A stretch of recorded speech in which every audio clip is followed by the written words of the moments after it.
دو حرم ہیں، ایک حرم مکہ ہے اور ایک حرم مدینہ ہے۔ حرم مکہ کے آداب اور ہیں، حرم مدینہ کے آداب اور ہیں۔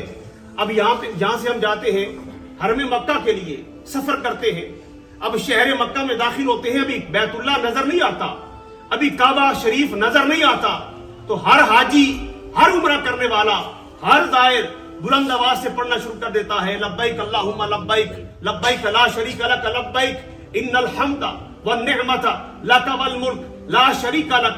بلند آواز سے وہ پڑھنا شروع کر دیتا ہے، تلبیہ پڑھتا ہے بلند آواز سے، اونچی آواز سے اپنے رب کو یاد کرتا ہے۔ رب فرماتا ہے کہ میں آواز اونچی بھی سنتا ہوں، میں آواز نیچی بھی سنتا ہوں، میں پست پکارنے والے کی آواز بھی سن لیتا ہوں، میں بلند آواز پکارنے والے کی بھی آواز سن لیتا ہوں۔ میری بارگاہ میں آؤ تو بلند آواز سے مجھے پکارو، میری بارگاہ میں حاضر ہو جاؤ۔ لیکن جب تم شہر مکہ سے مدینہ کی طرف ہجرت کرو اور میرے محبوب کے شہر مدینہ میں جاؤ، لا ترفعوا اصواتکم، میرے محبوب کی بارگاہ میں اپنی آواز کو اونچا نہیں کرنا، اپنی آواز کو اونچا نہیں کرنا۔ کیوں نہیں کرنا؟ مالک حرم تو دو ہیں، یہ بھی تیرا حرم ہے، وہ بھی تیرا حرم ہے۔ مولا وجہ کیا ہے؟ فرمایا کہ وہاں پہ میرا محبوب ہے اور میرے محبوب کے آرام میں خلل نہ آئے، میرے محبوب کے آرام میں کوئی ایسی دقت نہ ہو، پریشانی نہ ہو۔ اپنی آواز کو نیچا کر کے ادب کے ساتھ میرے محبوب کی بارگاہ میں حاضر ہو جاؤ۔ اگر تم ادب کے ساتھ حاضر ہوگے تو میں تجھے دنیا و آخرت میں کامیاب کر دوں گا۔ حضرات گرامی قدر، ان تحبط اعمالکم، علامہ نے کہا تھا یہاں بھی بائے ناکامی متائے کارواں جاتا رہا۔ علامہ نے کیا خوبصورت جملہ کہا ہے کہ وائے ناکامی متائے کارواں جاتا رہا، کارواں کے دل سے احساس زیاں جاتا رہا۔ ان تحبط اعمالکم، بندہ کہتا ہے میرے پاس نمازیں بھی بہت ہیں، میرے پاس حج بھی بہت ہے، میرے پاس عمرے بھی بہت ہے، تلاوت قرآن کی کثرت بھی میں نے بڑی کر رکھی ہے، میں نے رمضان میں روزے بھی رکھے ہیں، میں نے خشوع اور خضوع کے ساتھ نمازیں بھی پڑھ لی ہیں، نوافل بھی پڑھ لیے ہیں، تراویح بھی پڑھ لی ہے، میں نے بڑے صدقات و خیرات بھی کر لیے ہیں، میں نے اس رمضان میں زکوٰۃ بھی دے لی ہے۔ لیکن اگر بارگاہ مصطفیٰ کا ادب نہیں کیا، اگر بارگاہ مصطفیٰ میں جا کر اپنے آپ کو دل کی دنیا سے دل کے ساتھ مصطفیٰ کی بارگاہ میں پیش نہیں کیا، اپنا دل چوکھٹے مصطفیٰ پہ پیش نہیں کیا، تو تمہارے اعمال بھی ضائع ہے، تمہاری نمازیں بھی ضائع ہے، تمہارے روزے بھی ضائع ہے، تمہارے حج بھی ضائع ہے، تمہارے صدقات و خیرات بھی ضائع ہے۔ ان تحبط اعمالکم، لیکن رب ذوالجلال تجھے اس کی خبر نہیں ہونے دے گا۔ کیوں؟ بارگاہ مصطفیٰ کا جو گستاخ ہے رب تعالیٰ اس کا شعور ختم کر دیتا ہے۔ وہ یہی سمجھتا ہے کہ میرے نامہ اعمال میں بڑی نیکیاں ہیں، لیکن اس کی ساری نیکیاں رب ذوالجلال ضائع فرما دیتا ہے۔ حضرات گرامی قدر، حضور نبی اکرم صلی اللہ علیہ وسلم کی بارگاہ میں ایک ہی طریقہ ہے۔ رب ذوالجلال نے فرمایا کہ میرے محبوب کی بارگاہ میں ادب کے ساتھ حاضر ہو جاؤ۔ سرکار علیہ السلام کی بارگاہ میں کچھ صحابہ آئے، انہوں نے سرکار علیہ السلام کو باہر سے کھڑے ہو کر آوازیں دینا شروع کر دی۔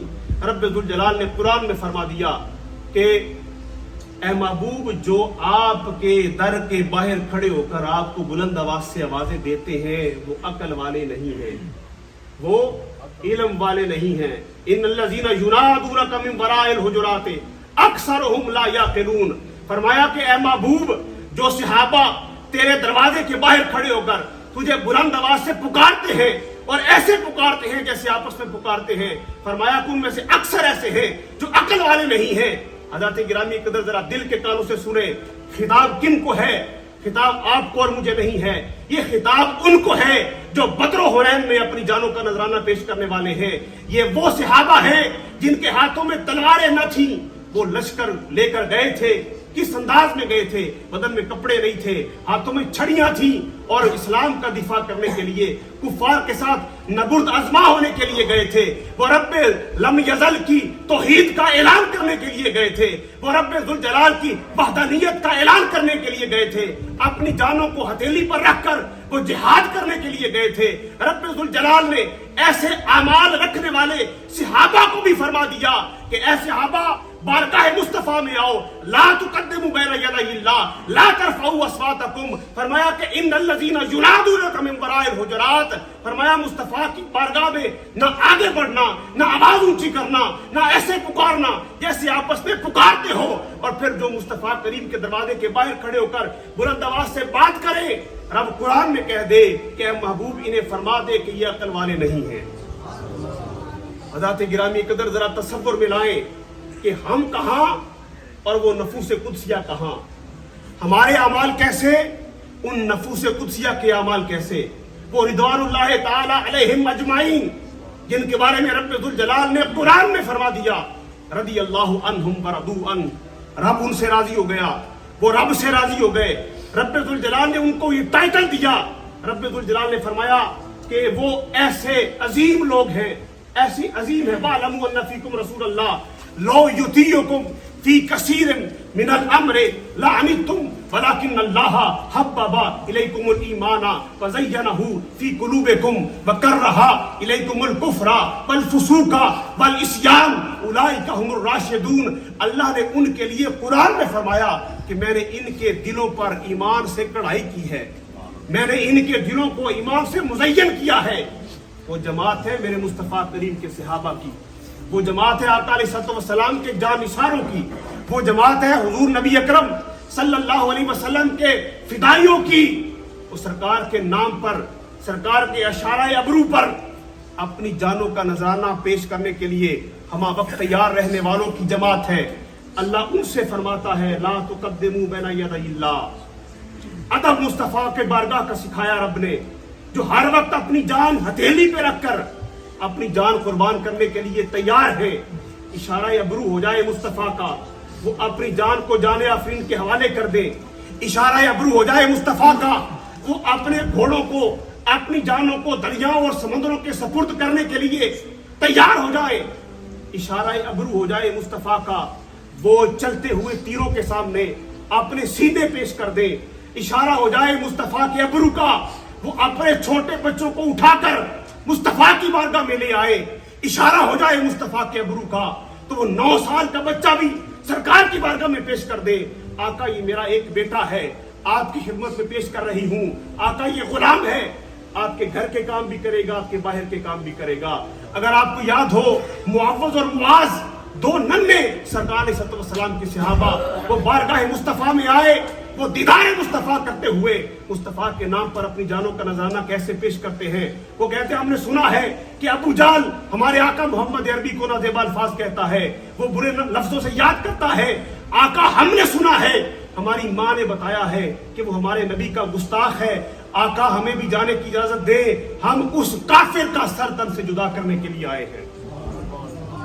وہ صحابہ کی مقدس جماعت ہے، وہ عبداللہ بن عمر اور عبداللہ ابن عباس جیسے وہ نوجوان کڑیل صحابہ آقا علیہ السلام کی بارگاہ میں آتے ہیں، آقا ہمیں اجازت دیں، ہم کفار کے ساتھ جہاد کرنا چاہتے ہیں، ہم مشرکین کے ساتھ لڑتے ہوئے اپنی جانوں کا نذرانہ پیش کرنا چاہتے ہیں۔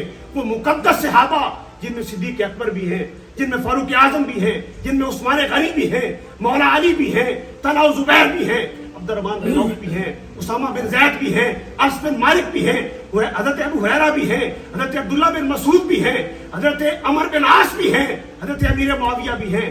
کتنے صحابہ کرام کی مقدس تعداد ہے، مقدس جماعت ہے، لیکن رب ذوالجلال نے سارے صحابہ کو قرآن میں خطاب کیا لا تقدموا بین یدی اللہ، اے صحابہ تمہارے مرتبے اپنی جگہ، تمہارے رتبے اپنی جگہ، تمہارے منصب اپنی جگہ، تمہاری شانیں اپنی جگہ، میں نے تمہاری شانیں قرآن میں بیان کر دی ہیں کہ مصطفیٰ کے صحابہ تو وہ ہیں جن کے دلوں کو میں نے ایمان سے مزین کیا ہے، میرے مقدس صحابہ وہ ہیں، مصطفیٰ کے صحابہ وہ ہیں جن کے بارے میں نے قرآن میں کہہ دیا ہے رضی اللہ عنہم ورضوا عنہ، کہ میں ان سے راضی ہو گیا، وہ مجھ سے راضی ہو گئے، وہ ہر وقت میری رضا پر راضی رہنے والے مقدس صحابہ ہیں۔ فرمایا تمہاری شانیں اپنی جگہ، لا تقدموا بین یدی اللہ، میرے مصطفیٰ سے آگے نہ بڑھنا، مصطفیٰ سے آگے نہ بڑھنا، شانیں ساری اونچی، مقام سارے بلند۔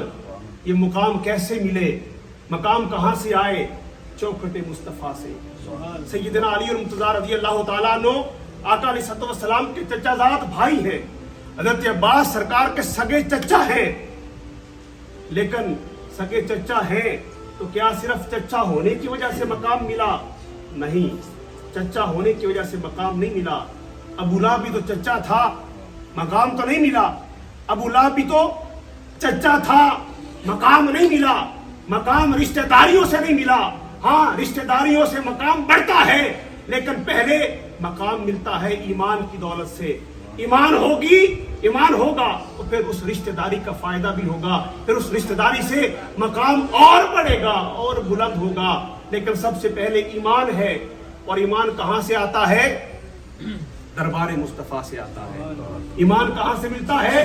چوکھٹ مصطفیٰ سے ملتا ہے.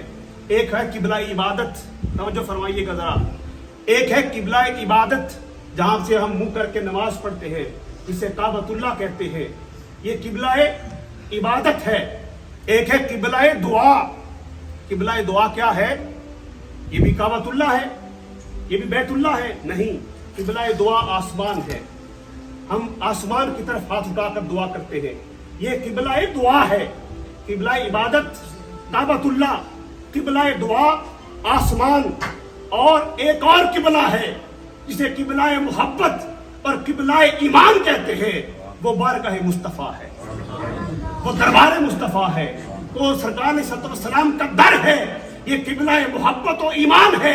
اگر کسی کا قبلہ محبت اور قبلہ ایمان نہیں رہا, درست نہیں رہا, ادب نہیں رہا, تو نہ اس کا ایمان ہے, نہ اس کی عبادتیں ہیں, نہ اس کی دعائیں ہیں.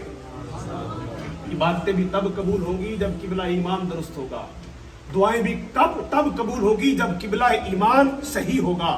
جب قبلہ ایمان کا ادب دل میں ہوگا تو نمازیں بھی قبول ہوگی, دعائیں بھی رب تعالیٰ قبول فرما لے گا. حضرات گرامی قدر, سرکار علیہ السلام کی بارگاہ میں آواز اونچی نہیں کرنی. مجھے میرے ذہن میں بار بار وہ شعر آتا ہے خواجہ خواجگاں خواجہ فخر الدین سیالوی رحمۃ اللہ تعالیٰ علیہ کا, جو خانوادہ چشت کے عظیم چشم و چراغ ہے.